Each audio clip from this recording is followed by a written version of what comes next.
It is April Fool's Day, but here in Illinois and in other parts of the country, it's also Election Day, and elections always come with consequences. In the state of Illinois, you've got people electing new mayors, new board trustees for a township, you've got school board races, you've got all kinds of local issues up for grabs today. Now, voter turnout's expected to be low, it always is with local elections, but we'll have to talk more about this tomorrow to see what kind of outcomes there are across the state of Illinois. It's Illinois in Focus Daily. Like, subscribe, hit that notification bell. If you don't catch the live show each and every weekday morning, you can catch the podcast. Just search Illinois in Focus and you'll find it. But you can also subscribe and get clips of this show and news clips as well from not just Illinois, but across the country with the Center Square on YouTube. And don't forget to get the newsletter in your inbox. Go to thecentersquare.com. All right, so April 1st, you've got elections in Illinois, but a lot of national eyes are on what's going on in Wisconsin with the U.S. Supreme Court, the Wisconsin Supreme Court case up there, which Governor J.B. Pritzker from Illinois donated in that race for the liberal justice, and Elon Musk donating efforts to secure the more conservative Wisconsin Supreme Court justice seat. So that's obviously all eyes are on that because that could possibly change the electoral maps in Wisconsin. But then you've got a couple of U.S. House seats in Florida that are up for grabs after special elections were required when Trump took several Florida congressmen to be part of his cabinet. So here we go with Election Day. All right, and obviously, it being April Fool's Day, just kind of how it happens, right? It's just how the calendar works. So you've got on the local ballot different things around the state. Things asking you, for instance, if you want to increase your sales tax on a county level to help out schools. You've got questions about whether or not to consolidate the county recorder office with the county clerk office. That's a question I've got here in Sangamon County on my ballot. And when I leave here, the show, I'm going to go vote really quick and then get right back to work. So I'm one of those election day voters.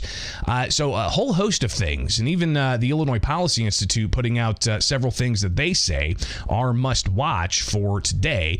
Palatine, Lamont, Homer, Palos, and Winfield townships are going to be asked a question: should the state of Illinois enact constitutional pension reform to protect workers' existing requirements and generate savings which could provide property tax relief or be reinvested in the community? So that's an interesting question, non-binding, but it's something that could give policymakers an indication as to what the sentiment is from voters. So various communities across the state are going to be asked that question.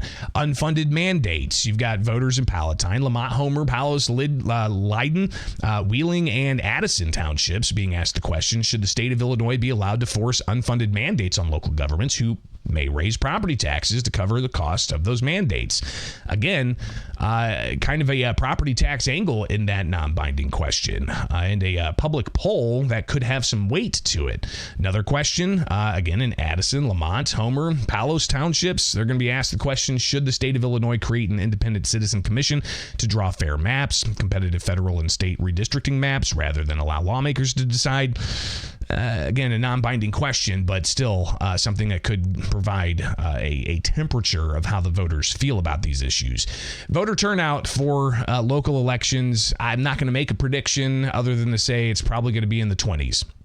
And then when you look at midterm elections, you typically get maybe 50, maybe 60, depending on the year and how political things have gotten.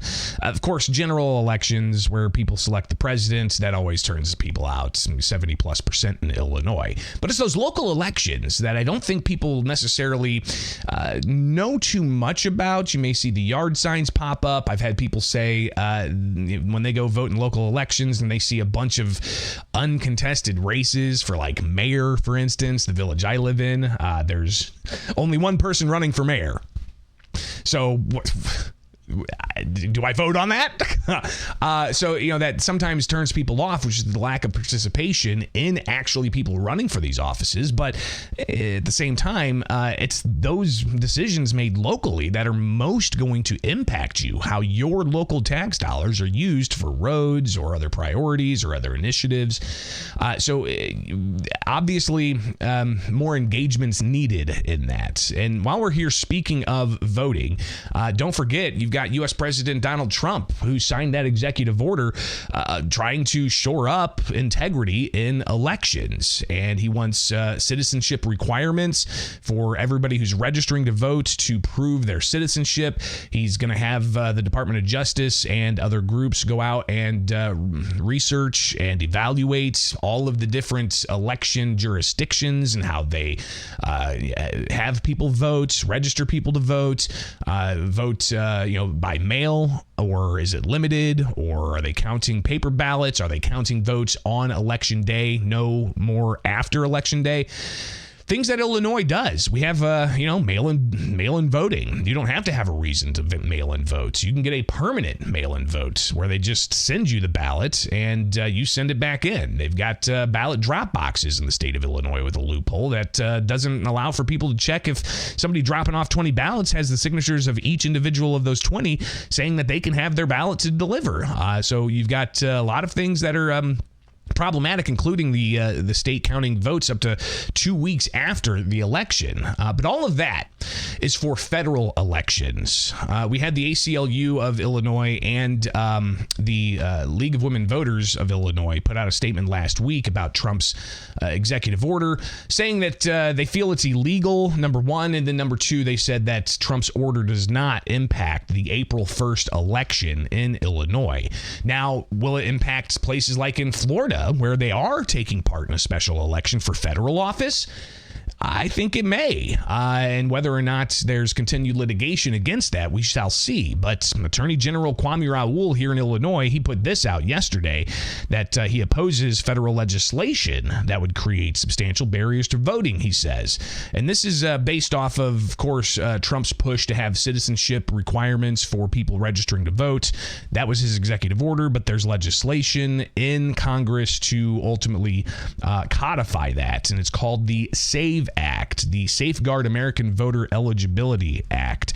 And Kwame Raoul says that this is going to disenfranchise a whole bunch of people by requiring them to prove their citizenship. And here's a quote. He's urging congressional leaders to oppose the SAVE Act and maintain accessible voting rights for all eligible Americans.